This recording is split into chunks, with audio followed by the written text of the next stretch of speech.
முத்துக்குமாரசுவாமி பிள்ளை தமிழை இயற்றியவர் யார்? குமரகுருபரர்.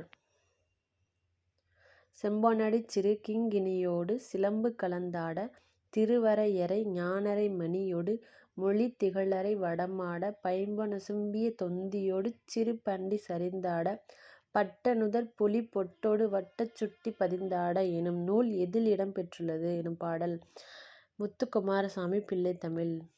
இந்த பாடலை பார்த்துங்க. இந்த பாடல்லே எந்த பருவத்தில் இடம்பெற்றுள்ளது இந்த பாடல்னு கேட்டால் செங்கீரை பருவம். பண்டி எனும் சொல்லின் பொருள் என்ன? வயிறு. உச்சி எனும் சொல்லின் பொருள் தலையுச்சி கொண்டை. குண்டலமும் குழைக்காதும் எனும் சொல்லின் இலக்கண குறிப்பு என்ன? வந்திருக்கனால எண்ணும்மை. ஆடுக எனும் சொல்லின் இலக்கண குறிப்பு க. வியங்கோல் க வந்திருந்தா வியங்கோல் வினைமுற்று. எந்த கீரை செடி காற்றில் ஆடுவது போன்று குழந்தையின் தலை 5-6 மாதங்களில் மென்மையாக அசையும்? செங்கீரை. காலில் அணியப்படும் அணிகலன் எது? கிண்கிணி. தலையில் அணியும் அணிகலன் எது? சூளி. காதில் அணியப்படும் அணிகலன் எது? குழை. பிள்ளைத்தமிழ் டேஸ் வகை சிற்றிலக்கியங்களுள் ஒன்று. 96 வகை சிற்றிலக்கியங்களுள் ஒன்று. பிள்ளைத்தமிழ் நூல் எத்தனை வகைப்படும்?